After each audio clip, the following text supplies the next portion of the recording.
Assalamu alaikum class. Hope so you all are doing well. I am your teacher from Learning Zone and now today we learn the another video. So in this video we explain I explain the chapter once more to the lake. This is the first year English book. So chapter number 1 is also explained in our channel. So visit to our channel Learning Zone and now obtain and organize too much important videos. So student इस chapter की जो हमारी meaning है तो हम चलते हैं अपने चैप्टर की तरफ. Once more to the lake, एक दफ़ा फिर झील की तरफ. तो इस चैप्टर में हम जो है इस थीम के हवाले से पढ़ेंगे. तो let's start our video. One summer along about 1904, my father rented a camp on a lake in Maine and took us all there for the month of August. Except some minor inconvenience, the vacations was a success, and from them on none of us ever thought there was any place in the world like that lake in Maine.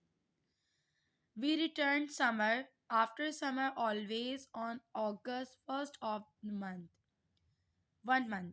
A few weeks ago, this feeling got so strong. I bought myself a couple of fish hooks and a spinner and returned to the lake where we used to go for a week's fishing and to revisit old place. So student मैंने यहाँ पर आप लोगों को reading करके एक एक word by word दिखा दिया है. अब हम इसकी एक्सप्लेनेशन करते हैं. ठीक है. वन समर, एक गर्मी में, अलोंग अबाउट 1904, एक गर्मी में मतलब एक सदी की बात है, 1904 की बात है, जब मेरे फादर ने एक कैंप रेंटेड मीन्स किराए पर लिया. ठीक है. On a lake in main, किधर लिया? मेरे फादर ने उस झील के किनारे, किसके किनारे? मेन एक जगह का नाम है. उस जगह पर एक झील के किनारे उसके फादर ने एक कैंप रेंट पर लिया. And took us all there for the month of August, और हम सब अगस्त के महीने में उधर पहुंचे. Except some minor inconveniences. So जो किसके बगैर, सिर्फ और सिर्फ कुछ परेशानियों के बगैर, मामूली सी तकलीफ़ें के बगैर, मामूली सी परेशानियों के बगैर वो जो वैकेशंस थी, वो जो छुट्टियां थी, वो बहुत कामयाब गुजरी. And from then on none of us ever thought there was any place in the world like that lake in Maine. और हम सब ये बात कहने लगे कि इस दुनिया में कोई भी ऐसी जगह नहीं है वो जो इस जगह के कंपैरिजन हो, जो लेक मेन की जगह दूसरी मतलब मेन के कंपैरिजन में हो, इससे ज़्यादा कोई अच्छी जगह हो. We return summer after summer, always on August first for 1 month. A few weeks ago this feeling got so strong. और हम सब क्या कहते हैं, 1 अगस्त से पूरे मतलब एक महीने के लिए हर गर्मियों में जाया करते थे. अ फ्यू वीक्स अगो, पहले कुछ हफ्तों पहले मुझे ये सारी फीलिंग्स याद आने लगी. This feeling got so strong, मुझे ये फीलिंग्स याद आने लगी. I bought my self a couple of fish hooks and a spinner and returned to the lake where we used to go. तो यहाँ पर ये किसके हवाले से बात हो रही है? ये राइटर अपने ही हवाले से कह रहे हैं. ये अब चंद हफ्तों पहले मुझे जो है वही फीलिंग्स याद आने लगी जब मैं बचपन में अपने फादर के साथ लेक मेन की तरफ जाया करता था. जब हम पूरी पूरी छुट्टियाँ, पूरी पूरी गर्मियाँ एक एक महीने के लिए वहाँ पर गुजारा करते थे. तो ये सब राइटर को याद आने लगा. सो राइटर कहता है, आई बाउट माई सेल्फ, मेरा दिल चाहता है कि मैं खुद से कपल ऑफ फिश हुक्स, मछलियाँ पकड़ने वाला हुक, और स्पिनर खरीद कर वापस उस लेक पर जाऊं. ठीक है. For a weeks fishing and to revisit old place, ताकि मैं एक हफ्ता वहाँ दोबारा शिकार करूं और अपनी जो फीलिंग्स है पुरानी उसको याद करूं. मुझे उम्मीद है स्टूडेंट्स के जो पहला पैराग्राफ है वो आप लोगों को बहुत अच्छे तरीके से समझ में आया होगा और आपको कोई क्वेरी नहीं हुई होगी। तो इस पहले पैराग्राफ में हमें एक जो इस चैप्टर के राइटर हैं उनके हवाले से ये बात बताई जा रही है कि वो अपनी गर्मियों की, अपने बचपन की चीज़ों को याद करें कि जब छुट्टियां होती थी, जब वो छोटे हुआ करते थे तो अपने फादर के साथ लेक मेन की तरफ जाया करते थे मछलियां पकड़ने, और उनकी पूरी फैमिली वहाँ पर उनकी गर्मियाँ बिताती थी। तो अब उनको यही 1 हफ्ते से वो चीज़ें याद आ रही कि वो बचपन में घूमने जाया करते थे। तो उन्होंने सोचा कि मैं फ़िश की क्या कहते हैं पकड़ने वाले हुक्स और स्पिनर को लेकर के जाऊँ लेक मेन की तरफ और वो बचपन के दिन दोबारा से याद करूँ। आई टुक अलोंग माई सन, मैंने अपने बेटे को साथ में ले लिया, who had never had any fresh water up his nose and who had seen lily pads only from train windows.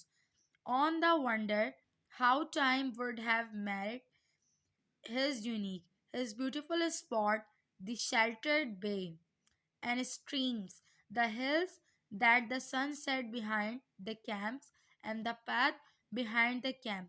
I was sure that the tired road would have found it out. I wondered in what other way it would be desolated. It is strange how much you can remember about place like. So second paragraph की जो meaning है वो ये है, आई टुक along माई सन, मैं अपने बेटे को लेकर लेक की तरफ गया। ठीक है, उसने कभी भी फ्रेश वाटर में उतर के अपने नोज को नहीं डिप किया था, मतलब फ्रेश वाटर मतलब झील के पानी में उतर कर अपने नाक तक पानी नहीं लगाया था।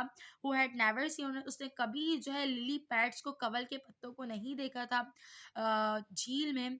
उसे सिर्फ और सिर्फ ये नज़ारा ट्रेन की विंडो से ही देखा था। On the journey over to the lake, वो जो हमारा सफ़र था लेक का, झील का, I began to wonder what it would be like, मुझे ये देख कर खुशी हुई कि उसे ये कितना पसंद है।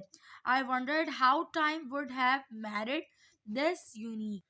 ओके स्टूडेंट्स, ये जो लाइन है, I begin to wonder what it would be like, so मैं ये सोच रहा हूँ कि पहले वो जो मेरा पास था वो कैसा हुआ करता था और अब वो चीज़ें कैसी हुआ करेंगी। आई wandered how time would have, sorry student मैं इसको बार बार मैरिड पढ़ रही हूँ, ये मार्ड है। ठीक है, डिस्ट्रॉय करना, किसी चीज़ को तबाह करने को मार्ड कहते हैं। सही है। अच्छा, अब मैं ये सोच रहा हूँ कि जो वो इतनी यूनिक चीज़ें हुआ करती थी वो किस तरीके से तबाह हो गई होंगी। तो ये वो सोच रहा था कि उस तरीके की जगह को, इतनी खूबसूरत और इतनी हसीन जगह को उसने कितना ख़राब कर दिया होगा वक्त के गुजरते हुए। This beautiful spot wondered how time would have, this beautiful stop, the sheltered bay and streams, the hill that the sun sat behind, the camp and the path.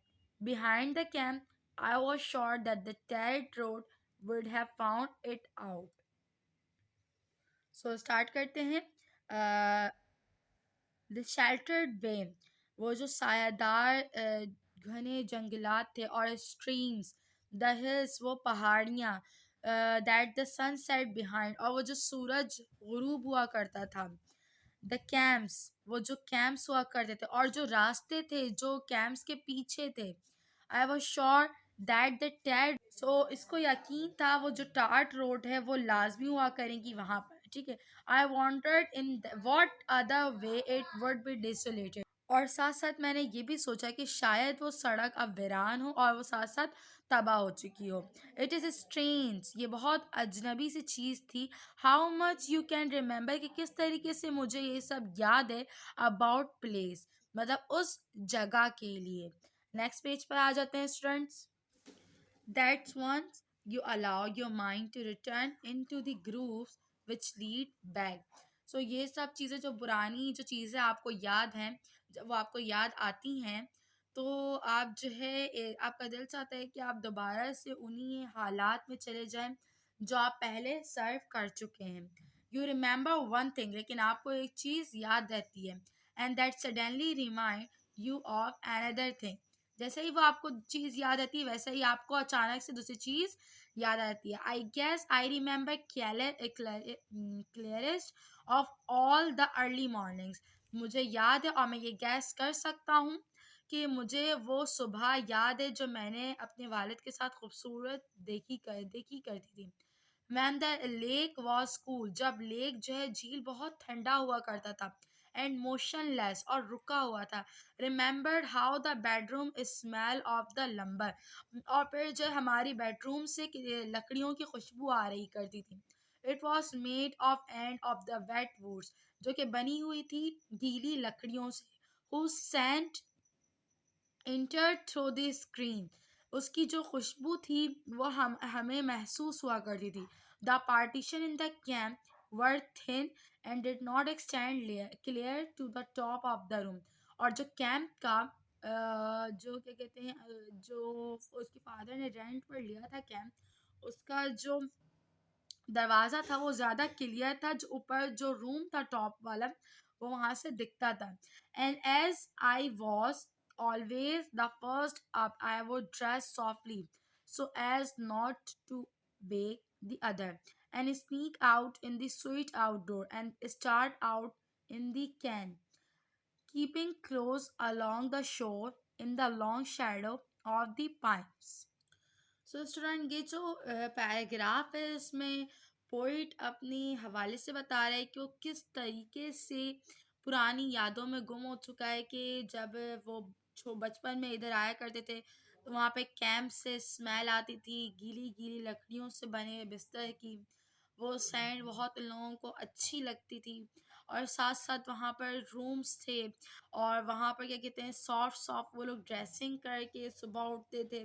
और वहाँ पर दरख्त थे सनोबर के, जब वो क्या कहते हैं अपनी शिप में बैठ कर के उस झील के किनारे पर जाया करते थे और वहाँ से घूमा करते थे, फिर उसके बाद वो सनोबर के बड़े बड़े पत्तों को देखा करते थे।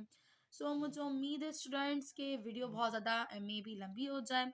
सो पार्ट 1 में हमने 3 पैराग्राफ्स को कंप्लीट किया है अल्हम्दुलिल्लाह। So in the next video, we will complete the another paragraph of the chapter once more delay. Sorry, chapter name is once more to delay. So inshallah in the next video we will cover the another part, another paragraph of this chapter. मुझे उम्मीद है कि आपको ये video पसंद आई होगी। If you like our video so subscribe our channel and also student subscribe करें, लाजमी लाजमी सब्सक्राइब करें।